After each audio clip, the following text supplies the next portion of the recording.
It's the phone you've all been waiting for. The Unihertz Titan 2 is here. Unihertz has had several physical keyboard devices over the last few years. We had the Titan Slim, we had the Titan Pocket, we had the original Titan, but that was the one that I wanted a second variant of.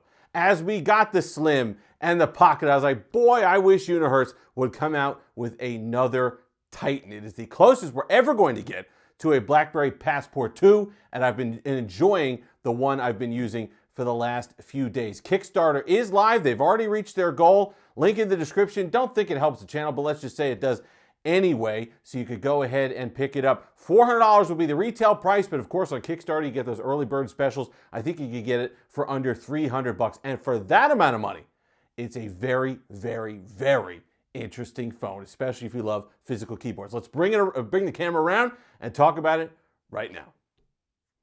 And we're back. Here it is, the Unihertz Titan 2. What a really nice phone in the hand.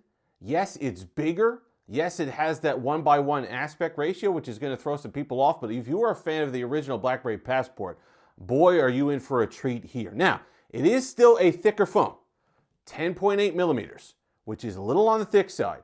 But I will say, if you had the original Titan, it sheds a lot of the weight. It basically gets rid of the bulk armor that was the Unihertz aesthetic from a few years ago.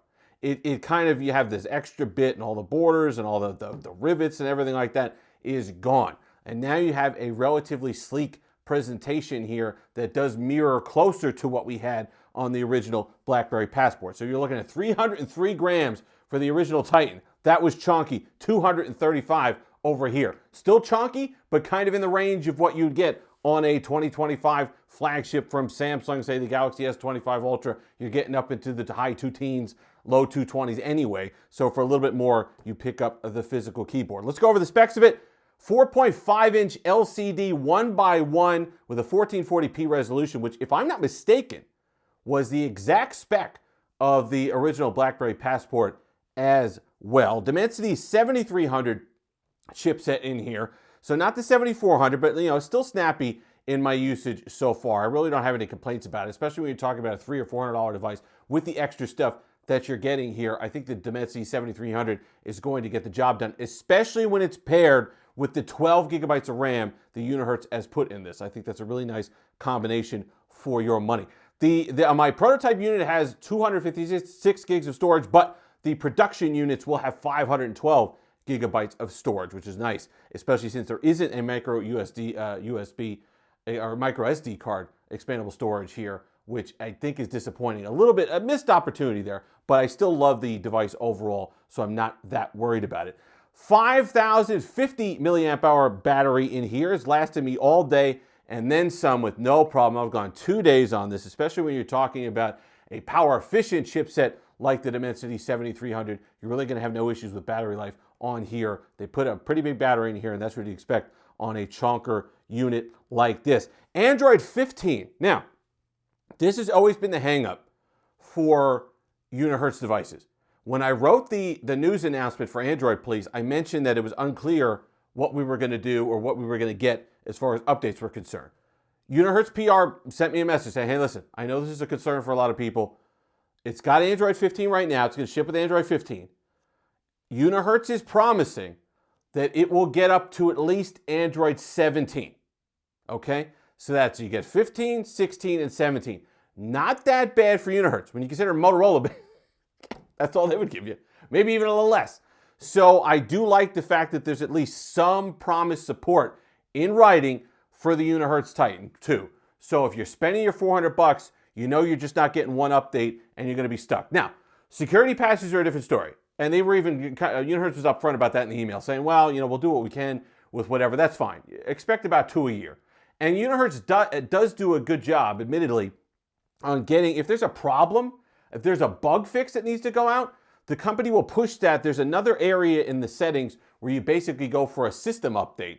And that's kind of where Unihertz pushes these bug fixes and capability upgrades and stuff like that, separate from a regular security patch. So while you might not get a monthly security patch, if there's something wrong, or if Unihertz figures out a better way to do something, you will get an update through that other menu. So that's what I like. The other big change for the Unihertz Titan 2 is if you know in the United States it's a big problem where you basically had T-Mobile and that was it. Yes, Verizon would work if you had a Verizon SIM that you activated in another phone and you put it in, it would work. But no, Verizon is still Verizon. But AT&T was a non-starter. If you put your SIM in a Unihertz device for AT&T, the SIM would go bad. You'd have to go to the AT&T store and get a new SIM. Not the case anymore. Now, this doesn't ship until October, and something may change until then. But Unihertz is working on certification on the AT&T network. And I think that's really, really something that you're going to enjoy. I think that's something that you're going to like here because that really gives you that peace of mind that you can pick something like this up and use it on a network like AT&T. I think that's really good. So that's bravo to Unihertz. I know they had to jump through some hoops that perhaps they didn't want to jump through.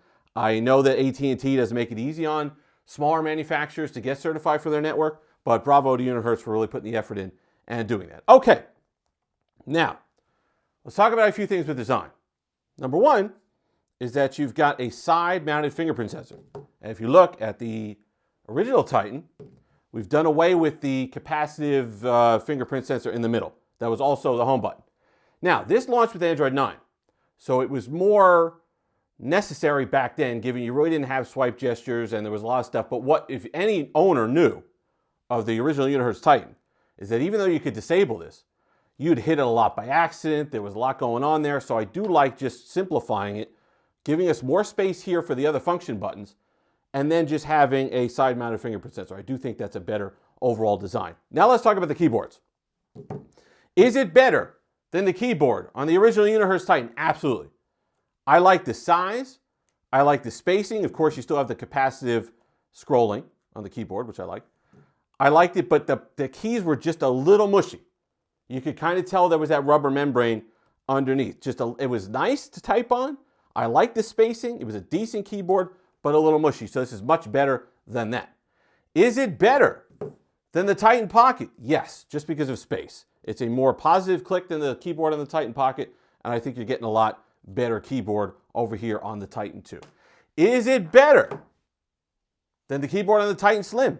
Absolutely. I think Unihertz really came around on the key switches, I guess you would say, on here. I love the positive click of this keyboard. I think it was the nicest Unihertz keyboard to date, but it was a little small for my liking, just a little small for my taste. So basically what happened is that Unihertz had the original Titan and the Titan Slim keyboard have a baby, and you get this. And the clicking is just really positive. You can almost hear it. Let me put it. Really positive clicks, really nice typing experience. I like the squared off design. I like the spacing. I like the design of the keycaps themselves that kind of cradle your finger a little bit, especially here on the bottom row. It's nice to get up here with the all key, and it's just a really, really nice typing experience. I've been loving it. I've been typing out emails, typing out messages. Phenomenal, phenomenal experience. Now, is it better than the keyboard on the BlackBerry Passport? No, I wouldn't go that far. Just the consistency and the solidness of this keyboard, it's going to be my favorite all-time keyboard. So it's not going to beat that, but it's pretty darn close. And if you're somebody sitting around waiting for another BlackBerry, waiting for a physical keyboard phone, waiting for something that's going to be like this is it, right? Because even if those patents come through, the company that bought the patents for BlackBerry and all the rest of that, that's going to be years, and there's no guarantee it's going to be something like this. The 4.5-inch display with the 1:1 aspect ratio is phenomenal. It's phenomenal for emails. It's phenomenal for social media. It's just a really nice. I'm so sad when we went away from 16:9 on our smartphone displays. The 1:1 has just been so refreshing and just a really nice experience to use a nice widescreen device like this that I have room to type and then go ahead and do that. Now, you're going to know something else. Unihertz added something extra. There's a sub-screen, which you can have widgets. You can control your music. Works with Apple Music, by the way. Totally fine with Apple Music. No issues whatsoever. So you can have different apps on here, and there's a way to add more apps. You get your notifications. It's just an interesting device. It's an interesting device. It's a well-built device, and it's a dream for physical keyboard owners or people who want to own a phone with physical keyboard. This is what we've been waiting for. This is the best keyboard I've felt since the original BlackBerry Passport on a device. It's attainable at $400. And I think that if you're a fan, you're going to want to pick one up. Now, you know whether you're going to want one of these or not, okay? You're not buying these because they got a Snapdragon 8 Elite in them. You're not buying these to game on, even though it can game. It does well. It's just like the Motorola Edge from last year. You know, we've seen this chipset before. It's capable. It's smooth. I just think that if you're looking at one of these, you're looking at one of these. You're either looking like an older BlackBerry, you're looking at one of the other Unihertz devices, or you're looking at something different, or you're looking at this. You're not throwing this up against a Pixel 9 Pro XL. So if you're a fan and you know you're somebody who wants something like this, go ahead and pick it up. I think Unihertz has done a really, really excellent job. Look forward to more on this device right here. If you've made it this far, like, comment, subscribe, all that fun stuff. Until next time, have that Steve-licious day.